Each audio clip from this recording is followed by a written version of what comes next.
এই ভিডিওটিতে আমি ফেজ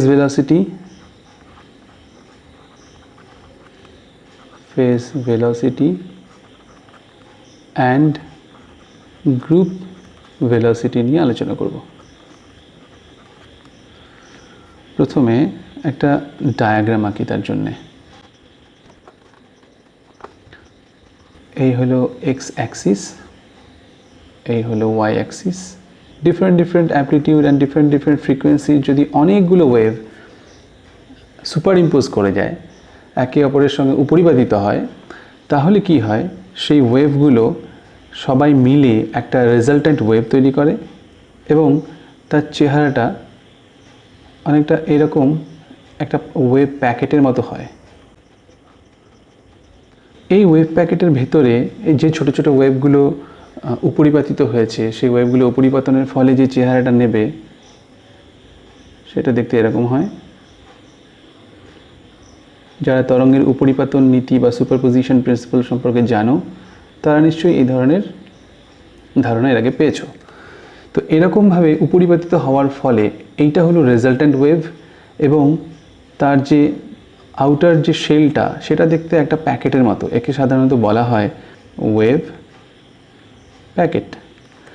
এই ওয়েভ প্যাকেট এর একটা ভেলোসিটি আছে এবং এইখানে যে ছোট ছোট ওয়েভগুলো সুপার ইম্পোজ করে নিয়ে একটা রেজাল্ট্যান্ট ওয়েভ তৈরি করেছে, তাদের ছোট ছোট ওয়েভগুলোর একটা নিজস্ব ভেলোসিটি আছে। আমি এখানে দু ধরনের ভেলোসিটি নিয়ে আলোচনা করবো বলেছিলাম, একটা ফেজ ভেলোসিটি, একটা গ্রুপ ভেলোসিটি। এই যে ইন্ডিভিজুয়াল ছোট ছোট ওয়েভগুলো একে অপরের সঙ্গে উপরিপাতিত হয়ে এই লব্ধি ওয়েভ তৈরি করেছে বা রেজাল্টেন্ট ওয়েভ তৈরি করেছে, তাদের যে ফেজের যে ভেলোসিটি সেটা হলো ফেজ ভেলোসিটি। আমি এটাকে লিখছি ভি সাবস্ক্রিপ্ট পি দিয়ে। আর এই যে আউটার যে শেলটা, যেটা একটা প্যাকেটের মতো দেখতে, এটার নিজস্ব একটা ভেলোসিটি আছে, স্পিড আছে, সেটাকে বলা হয় গ্রুপ ভেলোসিটি। তাহলে velocity of propagation for the phase of a single harmonic wave is called phase velocity, and the velocity of motion for the group of waves that make up the packet is called the group velocity. A phase velocity Vp is equal to লেখা যায় omega ভাগ কে। আমরা সবাই জানি ওমেগাটা হচ্ছে angular frequency আর কে হলো wave number. কে সাধারণত 2π over lambda দিয়ে লেখা হয় আর ওমেগাকে লেখা হয় 2πn। তো ফেজ ভেলোসিটির যে ফর্মুলা সেটা হলো ওমেগা ওভার কে, আর গ্রুপ ভেলোসিটির যে formula v g that is equals to d omega d k. এই প্রমাণ বা প্রুফ আমি ডিসকাস করছি না এখানে, কীভাবে এলো। এই ফর্মুলা দুটোকে ধরে আমরা বেশ কটা জিনিস জানব। এবার ফেজ ভেলোসিটি আর গ্রুপ ভেলোসিটির মধ্যে সম্পর্কটা কীরকম, তাহলে প্রথমে লিখে ফেলি। ভিপি বা ফেজ ভেলোসিটিটা হচ্ছে ওমেগা ভাগ কে, এটা ইকুয়েশন 1 থাক, এবং ভিজি হলো ডি ওমেগা ওভার ডিকে বা ডি ওমেগা ডিকে। এই হচ্ছে গ্রুপ ভেলোসিটি। এদের মধ্যে যদি সম্পর্ক স্থাপন করতে হয়, যদি একটা রিলেশনশিপ আমরা চাই, তাহলে কি করব, এই v g is equal to d d k of omega. আবার এই 1 নম্বর সমীকরণ থেকে আমরা লিখতে পারি omega is equal to k v p. এবার যদি ডান দিকে ডিফারেন্সিয়েট করা হয় কে এর রেসপেক্টে, তাহলে আসবে ভিপি প্লাস কে গুণ ডি ভিপি ডি কে। এটাকে 3 নম্বর সমীকরণ দিয়ে রাখলাম। এবার we know that K is equal to 2π over lambda. অতএব VG is equal to VP plus K এর জায়গায় লিখব 2π ভাগ ল্যামডা, আর ডি ভিপি নিচে হবে ডি অফ 2π ভাগ ল্যামডা। এটা লেখা যায়। এখান থেকে যেটা পাওয়া যাবে সেটা হলো ভিজি is equal to VP minus lambda D VP D lambda. এখানে একটা ছোটো স্টেপ জাম্প করলাম, আমি ক্যালকুলেশনের ডিটেলসে গেলাম না, আমি রিলেশনশিপটাকে জোর দিচ্ছি। এটা হলো relation between phase velocity and group velocity. এবার এইখান থেকে একটা জিনিস আমরা বুঝতে পারছি যে ভিজি equals to VP minus lambda গুণ ডি ভিপি ডি ল্যামডা। এই ডি ভিপি ডি ল্যামডা এই যে পার্টটা, সেকেন্ড যে পার্টটা, যদি এটা 0 হয় তাহলে হবে ভিজি আর ভিপি সমান, যদি এই সেকেন্ড পার্টটা গ্রেটার দ্যান 0 হয় অর্থাৎ পজিটিভ হয়, এই পার্টটা যদি পজিটিভ হয় তাহলে ভিজি হচ্ছে ভিপির থেকে সামান্য ছোট। আর যদি এই পার্টটা লেস দ্যান 0 হয় বা নেগেটিভ হয় তাহলে ভিজি হয়ে যাবে ভিপির থেকে বড়। তাহলে এই রকম তিনটে কন্ডিশন আমরা দেখতে পাচ্ছি। ফেজ ভেলোসিটি আর গ্রুপ ভেলোসিটির রিলেশনশিপ আমরা জানি, সেখান থেকে ফেজ ভেলোসিটি গ্রুপ ভেলোসিটির মধ্যে কে বড় কে ছোট, কার মান বেশি কার মান কম, সেটা নির্ভর করছে মাধ্যমের ওপর বা মিডিয়ার ওপর। কেন মিডিয়ার ওপর? কারণ এখানে ল্যামডা আছে, কারণ এই ল্যামডা বা ওয়েভলেন্থ এটা কিন্তু ইট ডিপেন্ডস অন মিডিয়া, আমরা সবাই জানি। এখানে ইজ ইকুয়াল টু 0 মানে এই মিডিয়াটা হলো নন ডিসপারসিভ মিডিয়া, নন ডিসপারসিভ মিডিয়ার, যার কারণে এই ল্যামডা ডিভিপি ডি ল্যামডাটা 0। এরকম একটা মিডিয়া সাধারণত হচ্ছে ইন এক্সটেন্সিবল স্ট্রিং, অর্থাৎ একটা স্ট্রিং বা তার ইন এক্সটেন্সিবল স্ট্রিং, একটা স্ট্রিং বা তার যেটা এক্সটেন্ড করবে না, এটাকে টানলাম এরকম ভাবে কাঁপতে থাকবে, কিন্তু এটা এক্সটেন্সিবল নয়, ইনএক্সটেন্সিবল। এই ধরনের স্ট্রিং যদি থাকে তাহলে সেটা একটা নন ডিসপারসিভ মিডিয়া, তার জন্য এই সেকেন্ড পার্টটা 0 হবে, ফলে ভিজি গ্রুপ ভেলোসিটি এবং ফেজ ভেলোসিটি ইকুয়াল হয়। আর নেক্সট আরেকটা এক্সাম্পল দিই, সেটা হলো ওয়াটার ওয়েভস। ওয়াটার ওয়েভসের মধ্যে দুরকম হতে পারে, for deep water waves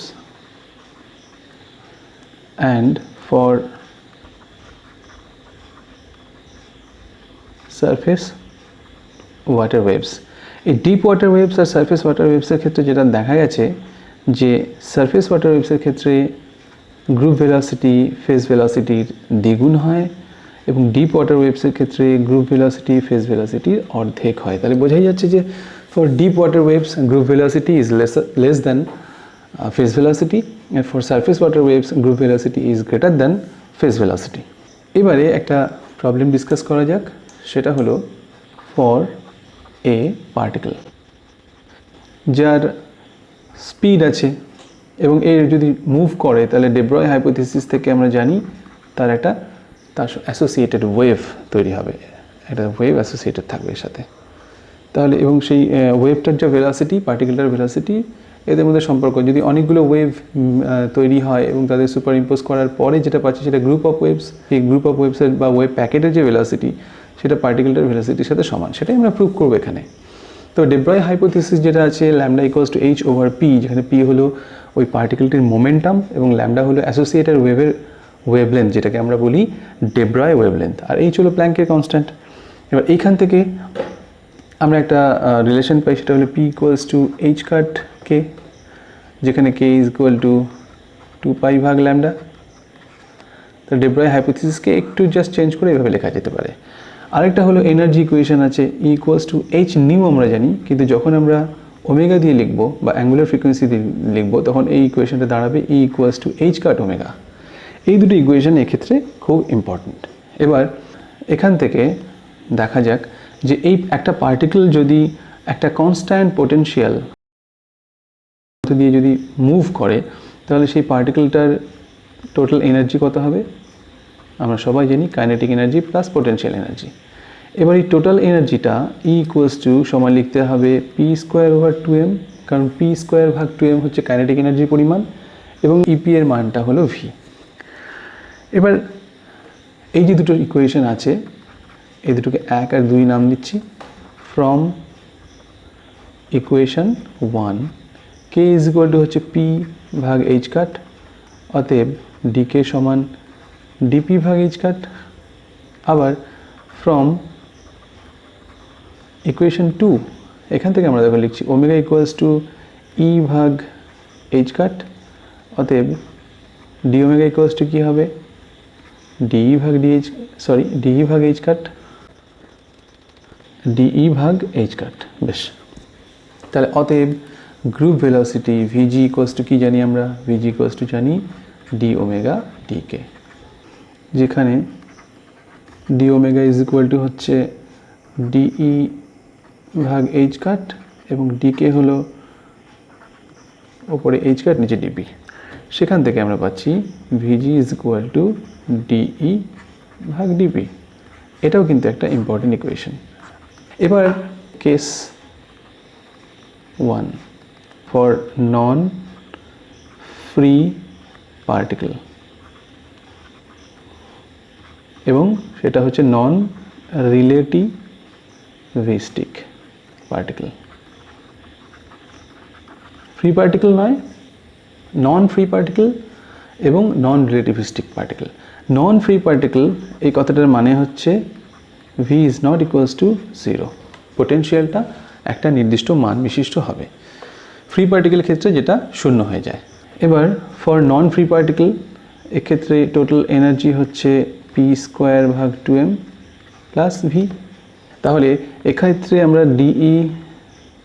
DP যদি বার করতে চাই, অতএব ডিপি ইজ ইকুয়াল টু হচ্ছে 2p ভাগ 2m, আর ভি যেহেতু কনস্ট্যান্ট পোটেনশিয়াল তাই এটা এই সেকেন্ড পার্টটা 0। আর এই ডিপিকে আমরা লিখছি গ্রুপ ভেলোসিটি, ওপরে পি ভাগ এম থাকলো। এই পি হচ্ছে যে পার্টিকেলটা মুভ করছিল তার মাস অ্যান্ড ভেলোসিটির গুণ। তাহলে এম ভি ভাগ M which is equals to V. এই ভিটা হচ্ছে স্পিড অফ দ্য পার্টিকেল, আর এই ভিজিটা কি গ্রুপ ভেলোসিটি। এবারে আমি ধরে নিচ্ছি case 2 for free particle. For free particle পোটেনশিয়ালটা 0 হবে, অর্থাৎ পার্টিকেলের যে পোটেনশিয়াল সেটা 0 হচ্ছে। সেটা যদি 0 হয় তাহলে, এবং পার্টিকেলটা যদি নন রিলেটিভিস্টিকই থাকে,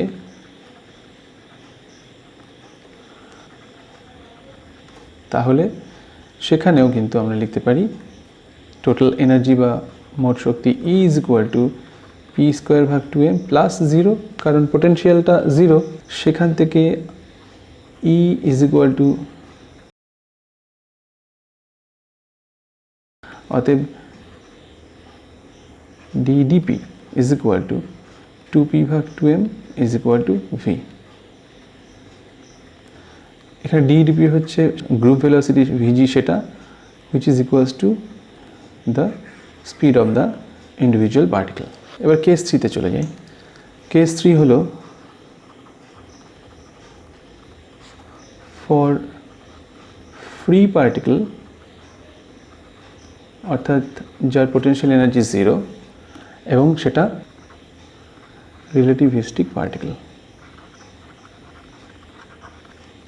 তো রিলেটিভিস্টিক পার্টিকেলের ক্ষেত্রে টোটাল এনার্জি এবং মোমেন্টামের একটা রিলেশন আছে, সেটা আইনস্টাইনের স্পেশাল থিওরি অফ রিলেটিভিটি থেকে প্রমাণ করা যায়, যেটা হলো ই স্কোয়ার সমান P square C square plus M not square C to the power 4। এখানে এম নট হচ্ছে পার্টিকেলটার রেস্ট মাস, সি হচ্ছে স্পিড অফ লাইট, পি হলো পার্টিকেলটার মোমেন্টাম, আমরা এর আগে যে কবার পি লিখেছি সেটা মোমেন্টামই বুঝিয়েছে, আর ই হলো টোটাল এনার্জি। টোটাল এনার্জি বেশ। এবার যদি দুদিকে আমরা পি এর রেসপেক্টে ডিফারেন্সিয়েট করি তাহলে কি পাচ্ছি, 2e ডিই ডিপি সমান 2p সি স্কোয়ার প্লাস 0, और ই ডিই ডিপি সমান পি সি স্কোয়ার, অর্থাৎ ভিজি যার অর্থ হচ্ছে ডিই ডিপি সেটা সমান কি আসবে, পি সি স্কোয়ার ভাগ ই। পি মানে হচ্ছে মোমেন্টাম অফ দ্য পার্টিকেল, পার্টিকেলটার মাস হচ্ছে এম, স্পিড আপাতত ভি ধরলাম, তাহলে পি এর জায়গায় লিখছি এম ভি, তার সঙ্গে গুণ ছিল সি স্কোয়ার আর নিচে হলো ই। এবার ভিজি সমান সমান ওপরে এম সি স্কোয়ার মানে ই থাকবে, তার সঙ্গে গুণ হচ্ছে ভি আর নিচে ই, অর্থাৎ ভিজি ইকুয়ালস টু ভিপি। তাহলে এক্ষেত্রেও তাই হচ্ছে, group velocity is equal two particle velocity. কোন কোন ক্ষেত্রে এটা সমান হচ্ছে, ফর ফ্রি পার্টিকেল রিলেটিভিস্টিক হোক আর নন রিলেটিভিস্টিক হোক, দু ক্ষেত্রেই কিন্তু এটা হলো। 2 নম্বর, for a particle moving with constant potential, সেক্ষেত্রেও কিন্তু নন রিলেটিভিস্টিক পার্টিকেলটার জন্য এই গ্রুপ ভেলোসিটি আর ফেজ ভেলোসিটি দুটো সেম হয়েছে। ঠিক আছে, এবার তাহলে ফেজ ভেলোসিটি নিয়ে ডিসকাস করি। এবার চলে যাই ফেজ ভেলোসিটিতে। এই তিনটে ক্ষেত্রে কি হবে ফেজ ভেলোসিটি? নাম্বার 1, তার আগে এখানে একটা হেডিং দিই, ফেজ ভেলোসিটি। এর ফর্মুলাটা কি? ফর্মুলা হচ্ছে VP is equal to E ভাগ পি। কেমন করে? কারণ একটু আগে আমরা দেখেছি E equals to H cut omega and P is equal to H cut K. এবার ভিপি মানে আমরা সবাই জানি ওমেগা ভাগ কে, তাহলে omega is equal to E ভাগ H cut and K is equal two হচ্ছে এই। সুতরাং VP is equal to E ভাগ পি, এটা লেখা যাচ্ছে। এইবার কেস 1,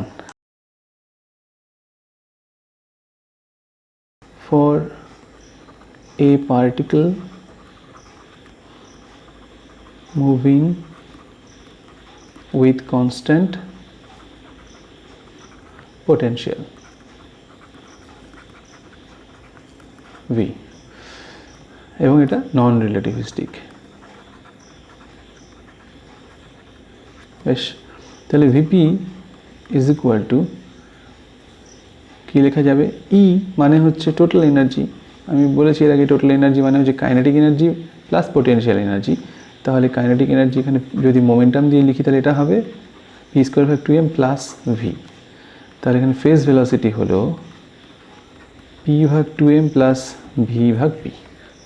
এই হচ্ছে এক্সপ্রেশন। এবার আমরা যদি পোটেনশিয়ালের মানটা জানি, পোটেনশিয়াল এনার্জির মানটা পার্টিকেলের, তাহলে সেই মানটা বসিয়ে এই হিসেবটা করা যাবে। এবার হচ্ছে নেক্সট কেস 2, কিন্তু এখানে বলা হচ্ছে যদি সেটা ফ্রি পার্টিকেল হয়, for a free particle. Free, মনে রাখবে ফ্রি পার্টিকেলের পোটেনশিয়াল এনার্জি 0 হয়। তাহলে ফ্রি পার্টিকেলের ক্ষেত্রে এই ভিপিটা কী দাঁড়াবে? পি ভাগ 2m। এবার পি হচ্ছে সেই পার্টিকেলটার মোমেন্টাম, তাহলে mv ভাগ 2m which is equals to half v। তাহলে এই phase velocity is equal to half of the particle velocity. আমরা জানি গ্রুপ ভেলোসিটি এবং পার্টিকেল ভেলোসিটি সেম হয়, তাহলে আমরা এখানে লিখতে পারি ভিপি সমান হাফ ভিজি। এখানে ভিজি হচ্ছে গ্রুপ ভেলোসিটি। গ্রুপ ভেলোসিটির অর্ধেক হবে ফেজ ভেলোসিটি, এটা কিন্তু মিনিংলেস, এটা কিন্তু বাস্তবে সম্ভব নয়। এবার case 3, for a free particle যার পোটেনশিয়াল এনার্জি 0 এবং এটা হচ্ছে রিলেটিভিস্টিক পার্টিকেল। তাহলে ফ্রি পার্টিকেল এবং রিলেটিভিস্টিক যদি হয়ে থাকে তাহলে তার মধ্যে তার এনার্জির ইকুয়েশনটা হবে E equals to MC square. Relativistic পার্টিকেলের ক্ষেত্রে আইনস্টাইনের যে সমীকরণটা সেটা হলো E is equal to MC square এবং momentum P is equal to MV. এবার ফেজ ভেলোসিটির ক্ষেত্রে আমাদের যেহেতু ই এবং পি এই দুটো মান জানা খুব জরুরি, তাই আমরা ইন্ডিভিজুয়ালি লিখলাম E is equal to MC square and P is equal to MV. তাহলে ভিপি ইজ ইকুয়াল টু আমরা জানি ই ভাগ পি और VP is equal to MC square ভাগ এমভি और VP is equal to C ভাগ V ভাগ C, এটা লেখা যাবে। এবারে দেখো সিন্স ভি ওভার সি এটা সবসময় আগের থেকে ছোট, কারণ লাইটের স্পিড হচ্ছে সবচেয়ে বেশি, অন্য যে কোনো কিছুর বেগ লাইটের স্পিডের থেকে কম হবে। এমন কোনো বস্তু নেই বা এমন কোনো কণা নেই যার বেগ লাইটের স্পিডের থেকে বেশি হবে। তাহলে এখানে দেখো v over c is less than 1, তাহলে নিচের এই পার্টটা হচ্ছে একের থেকে ছোট, তাহলে ভিপি হচ্ছে গ্রেটার দেন সি, কারণ এটাই আমরা কনক্লুড করতে পারি। কিন্তু এটা কি বাস্তবে সম্ভব? ফেজ ভেলোসিটি আলোর বেগের থেকেও বেশি, which is impossible। কেমন? তাহলে আজকের কনক্লুশনটা কি? কনক্লুশনটা আমি লিখে দিচ্ছি, এই নিয়ে আমি আজকের লেকচার ভিডিওটা শেষ করছি। সেটা হলো a particle in motion cannot be represented by a single wave. কারণ একটা সিঙ্গেল ওয়েভের স্পিড যেটা সেটা হচ্ছে ফেজ ভেলোসিটি, এবং দেখা যাচ্ছে এই ফেজ ভেলোসিটি কখনো কখনো আলোর বেগের থেকে বেশি হয়ে যাচ্ছে, যেটা বাস্তবে সম্ভব নয়, ইম্পসিবল। তাহলে একটা পার্টিকুলার স্পিডকে কাকে দিয়ে রিপ্রেজেন্ট করা যায়? তাহলে আমি বলতে পারি আমরা যে a particle in motion can be represented by a wave packet. কারণ একটা ওয়েভ প্যাকেটের স্পিডকে বলা হয় গ্রুপ ভেলোসিটি, এবং দেখা গেছে আমরা এর আগে প্রমাণ করলাম যে গ্রুপ ভেলোসিটি পার্টিকেল ভেলোসিটির সাথে সমান। তাহলে একটা পার্টিকেল স্পিডকে গ্রুপ অফ ওয়েভ বা ওয়েভ প্যাকেট দিয়ে রিপ্রেজেন্ট করা যায়, কিন্তু একটা পার্টিকুলার মোশনকে একটা সিঙ্গেল ওয়েভ দিয়ে রিপ্রেজেন্ট করা যাবে না। কাজে ডে ব্রয়ের যে হাইপোথিসিস উনি বলেছিলেন যে কোনো একটা পার্টিকেল যদি মোশনে থাকে তাহলে এর সঙ্গে একটা ওয়েভ প্যাকেট অ্যাসোসিয়েটেড থাকে, নট এ সিঙ্গেল ওয়েভ। এই পার্টিকেলটা যে স্পিডে মুভ করবে এই ওয়েভ প্যাকেটের সেন্টারটাও সেই একই স্পিডে মুভ করবে।